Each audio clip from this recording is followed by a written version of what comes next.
This is my review of Assassination Classroom.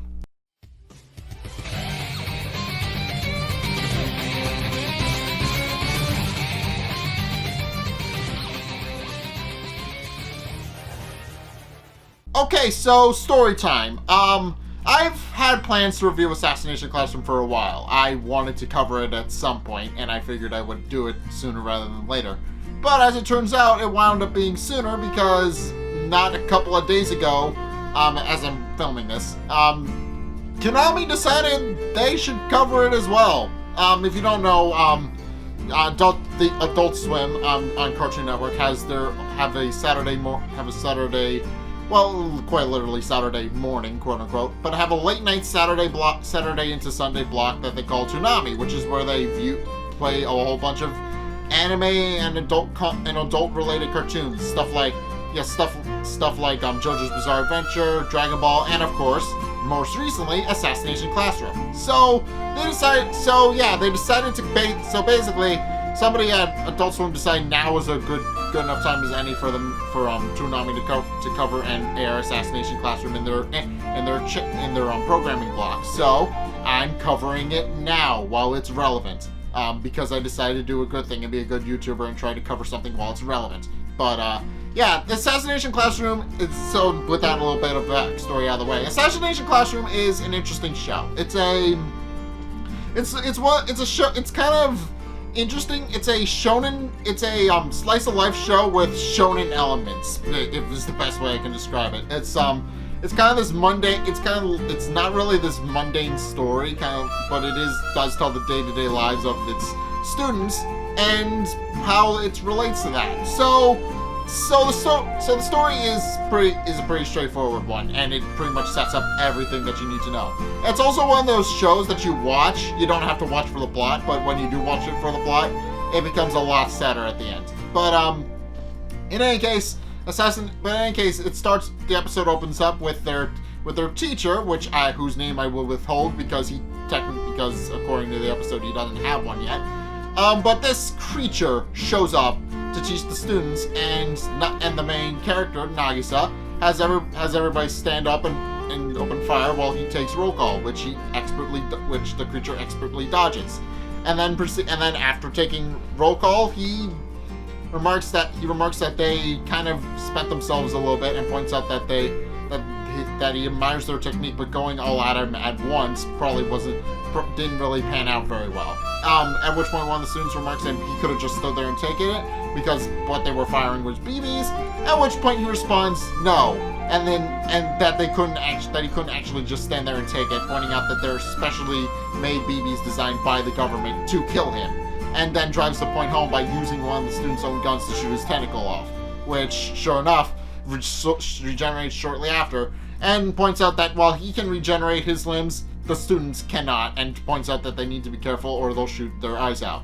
And then shortly after goes right into lessons.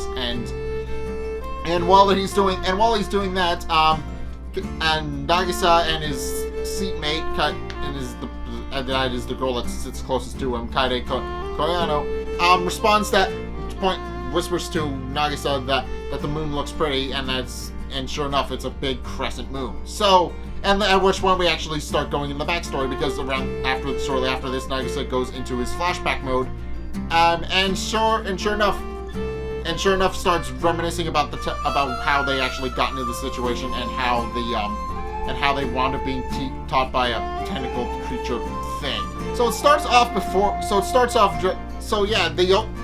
flashback opens up with something pretty big and pretty major for this series. 70% of the moon has been vaporized, and nobody knows what it is initially until the creature shows up the next day, goes, yeah, that was my bad, and then claims that he's going to do the same to Earth, but for the time being he's going to teach Class 3E, which is the class in which the entire show is set. And sure enough, Agent Karasuma from the government, who had accompanied him alongside two hired goons, points out that he's not kidding, and that they actually do need to, and that he actually is pretty dangerous. He actually did blow up the moon, and he's definitely going to do the same to Earth unless they stop him. At which point he points out why he's going through with his little plan. He points out that even the government couldn't kill him, but Karasuno points out they have another plan, and that they're going to train the students to be assassins instead, so that they could actually kill him. And sure enough, points out that they could definitely do it. They could definitely pull it off because he points out that the creature is cocky and doesn't think they can do it, and that they can use it against them. And to sweeten the deal, whoever actually does the deed will receive 10 million. So, yeah, there's a pretty big incentive for them to actually learn. And also, during this flashback, it's established that this creature, whatever it is, actually came from Earth, meaning that it's a born and bred Earthling, but how it actually came into being is going to be a little bit interesting. And that's the entire premise of the show, exploring how this creature came to be and why it's going to blow up the Earth. That's the entire premise of the show, and the entire plot of it. So yeah, this episode. So yeah, shortly after after they finish lessons, the creature decides to break for lunch, mainly because the bell goes off, and goes and flies over to China to pick up some tofu. And the students remark that it'll be about 10 minutes with him moving at Mach 20, which is how fast he moves, by the way. They conclude it'll take him about 10 minutes to actually get to his favorite place in China to get tofu and come back, and at Mach 20, might I add. And they point out that and the students also begin to converse with one another and point out that they have really no idea how to actually kill him, because he moves at Mach 20 and he couldn't even get shot by a missile, and sure enough points out that they couldn't hit him even if they had that kind of hardware, because he's able to avoid missiles because he breaks the sound barrier. But also they start pointing out that he's probably one of the best teachers they've ever had, because while he is at this all-powerful thing, they also point out that he's actually pretty good at his job. Not only was he able to grade their papers at supersonic speed, but he was able to actually give them he's able to actually teach them some pretty good stuff while they're trying to assassinate him. So yeah, the students are definitely noticing an improvement in their grades, and point out that he's definitely a pretty damn good teacher. So that's a bit of the rub, isn't it? They had to kill this creature before he blows up the Earth, but he's probably the best damn teacher they've ever had. So, yeah.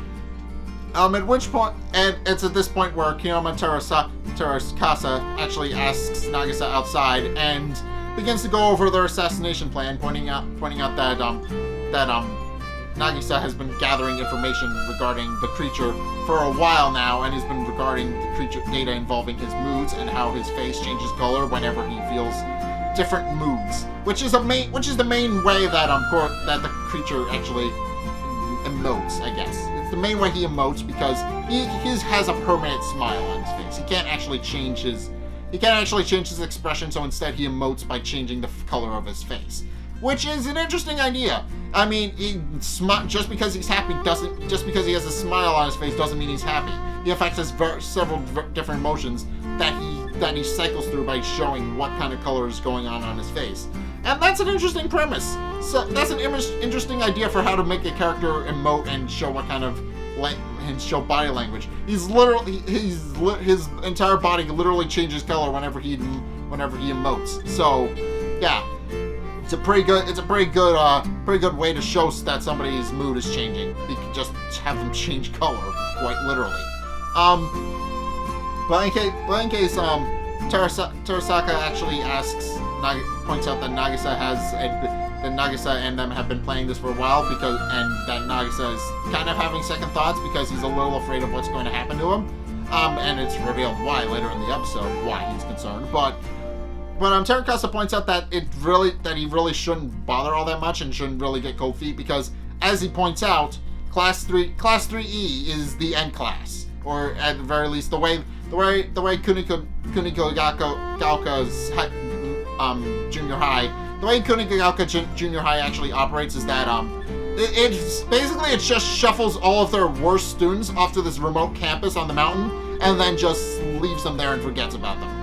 That's basically why they're all there and off this rundown campus in the middle of nowhere. They didn't do well at their school studies, and the staff at Kunugigaoka just decided to put them all on a bus, shuffle them up the mountain, out of sight, out of mind. And sure enough, they're basically just there. It doesn't. They're there so they either get their grades up, but although nobody has any faith that they actually will, which is where the creature comes in. So because the creature's actually one of the few people who's actually decided to actually take it upon himself to actually help these kids learn. So yeah, and sure enough, shortly after, Terasaka gives Nagisa a bag and tells him not to screw up the plan. At which point, Nagisa remarks about how he came to be in Class 3E. So his grade starts slipping, and his kid and everybody around him, even his teacher, started ridiculing him, just regarding him as a failure and just moving on with their lives, completely shutting him out. And his former friends just kind of turned against him and no longer care about him. So, and sure enough, he's brought out of these thoughts when the creature actually shows up with a giant missile in tow slung over his shoulder. Well, do octopuses have shoulders? And we'll assume it's his shoulder and just he has his missile tucked over it. But in any case, he tucks it over. He has it tucked over his shoulder and remarks that he picked it up on his way back from lunch. And sure enough, Nagisa remarks that it's probably must be terrible to be a target all the time. But the creature actually disagrees, pointing out that because he's being targeted so often, he actually feels like he's actually important, and it's just a symbol of how amazing he is. Because as he points out, if everybody picks you as a target, you're probably pretty amazing. So and sure enough, Nagisa remarks to himself that's probably where he can have an advantage, because he realizes that if the creature has everybody targeted at him, he's not going to notice one assassin. He's not going to notice one person individually, and realizes that's most likely the way he's going to get him, because he's most likely as invisible to the creature as he is to everybody else. So, and sure enough, he goes inside for English, which is where they're just going to be writing poems. But the thing is, they have to write poems that end with was tentacles all along, because that's the whole theme of the creature. That's the whole theme of this thing's existence. The entire thing is that it's tentacles with him. It's all octopus tentacles. It's a recurring bit throughout the entire series, but sure enough, everybody has some serious doubts. And while he is addressing their concerns and pointing out that it should help them get their little synapses firing inside their brain, Kayano actually comes forward and asks the creature for his name, since they never gave him one. And the rest of the students remark, yeah, he never did give us a name, did he? But the creature remarks that he doesn't really have a name, so he just kind of asks Kayano to think of one. For the time being, she just focus on her studies. And sure enough, with that, he decides to basically take a load off while he's waiting for the students to finish. At which point Nagisa decides to strike, because he knows that this is most likely the most vulnerable time for the creature. Since here's the thing, Nagisa notes that the creature turns pink when it's feeling satisfied, when it's feeling tired. And sure enough, it responded to Kayano's question a little bit slower than it normally would have. So he figures that after lunch is probably the best time to actually defeat it, when everybody's sleepy. And sure enough, he goes up with his poem in hand, hides a special knife that was designed to defeat the creature behind his stuff, and then goes up to deliver the poem to the teacher. And the creature remarks that the muse favors Nagisa today. But then Nagisa goes in with the knife and tries to attack the creature, which it obviously stops because it can move at Mach 20. But then Nagisa reveals what the actual plan was, and reveals that what Terasaka gave him was a grenade. Sure enough, Nagisa gets close to the creature. Terasaka blows it up, and it takes the creature down, or at least that's the plan. And sure enough, everybody is notably upset about what just happened, and Terasaka remarks that it was a plastic grenade. It was a plastic little toy grenade that he rigged with a bunch of BBs and some gunpowder so they'll scatter high enough. But points out that it most likely wasn't enough to kill him. but he'll still use the 10 million to cover Nagisa's medical bills anyway. And sure enough, it assesses his work, only to discover that Nagisa has been protected by a thin membrane and realizes that too late that the teacher is still alive. And sure enough, the creature remarks that he sheds his skin once a month, and notably turns a new color that they've never seen before, black. And everybody can quickly figures out what the black actually means. He's pissed. And sure enough, remarks about how irresponsible Terasaka was, and then leaves and immediately comes back with everybody's house's nameplates in a box. That is, and the message, and his message, and then he delivers his message, which is pretty clear even before he says it. He may not be able to harm the children because of an arrangement he made with the government, but it's not going to stop him from going after friends and loved ones of the students, and points out that if he does something as irresponsible as that again, he may have to kill a few people. So, and sure enough, Terasaka remarks that they're just trying to defend themselves and that they have rights, and points out that they're well within their rights to protect themselves. And sure enough, the creature remarks, "Yeah, that's perfectly fine. I have no problem with that." He just completely goes back to his normal happy attitude. But he points out, "I don't have problems with that. I have problems with the fact that nobody was concerned." So, yeah, it wasn't so much the assassination attempt itself that set him off, as it was the complete disregard for human life that did. So sure enough, the creature remarks that they're going to. That if anybody who thinks that recklessly has no place as assassin, and sure enough, asks Nagisa if they can't actually kill him, what he's going to do about it. And Nagisa responds that he has no idea, but he'll show him eventually. And sure enough, the creature responds joyfully, saying that nobody goes home until he's vanquished. At which point Nagisa returns to her seat, and Kiyoma actually has come up with a name by this point, remarking that she came up with it as kind of a pun. But basically, it's based on the idea of Koro-senai, basically meaning unkillable in Japanese, and she names him Koro-sensei, which is how the episode ends. So, first and foremost, there's a lot of stuff to unpack in this one episode, namely that Koro-sensei, who I can now call Koro-sensei now because I was trying to be coy with it. I was trying to make sure to keep that because that's a spoiler for the episode, but here's the thing about Koro-sensei. He's probably an interesting character because of the way he works. He's a very interesting character. Because it establishes that he's a born and bred creature from Earth, which begs the question of how did this thing come to be. And also, he can move at Mach 20, but is also one of the best teachers that they've ever had. And also, it brings up how they got into this situation in the first place, namely that everybody in that classroom just kind of screwed up at some point and were just shuffled off to a remote campus where they were out of sight, out of mind. At which point, Koro-sensei showed up and decided, you know what, I'm going to make this last year the most productive year you've ever had. So yeah. And there also is a bit of a backstory here that the episode doesn't really touch on, but explains that Koro-sensei is doing this because of a promise to a woman that we don't really get to know much of, but also it's implied that something happened to her, which is why she's no longer around.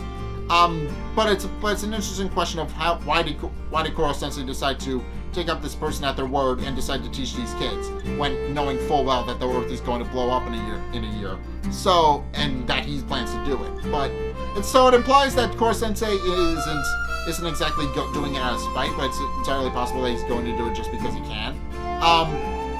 But it's for some other third reason that they haven't explained. But this series overall is going to be interesting to cover, and this is just the first episode. So yeah, as I said, this series isn't one that you watch for the plot, but when you do watch it for the plot, it gets a lot sadder and a lot darker. So hopefully you guys will continue to watch along with me, because it's actually on Toonami right now. It's on Toonami. You can watch it on Adult Swim's Toonami block right now. So that's mainly why I'm covering it, because I know people will be able to actually watch along with me, hopefully. Because if not, you can watch it on Funimation like it normally is, but more importantly, you can actually watch it now with me as it's going up on Toonami. So yeah, if you guys want to actually do that, then sure, be sure to hit me be sure to let me know in the comments if you think this is a good idea and if you think I should continue to cover the series. I'm going to be continuing to cover the series, but I want to see. I thought this would be an interesting idea because they're currently covering it on an anime block, and I figured, hey, why not? It'll be a fun experiment. But in any case, yeah. That's my review of Assassination Classroom. What did you guys think? Let's get a discussion going in the comment section down below, or over on my Discord server, link in the description. Anyway, thank you guys so much for watching. If you enjoyed, be sure to like, comment, and subscribe. Also, be sure to follow me on Facebook and on Twitter in the description below. And also, if you want to help support the show, then be sure to check out my Patreon. It's only a couple bucks a month. It really helps me out, and you guys get access to a bunch of cool perks that I'm always saying thanks. So be sure to check those out in the description below as well. But in any case, thank you guys so much for watching. Until next time, I will see you guys in the next video. Peace!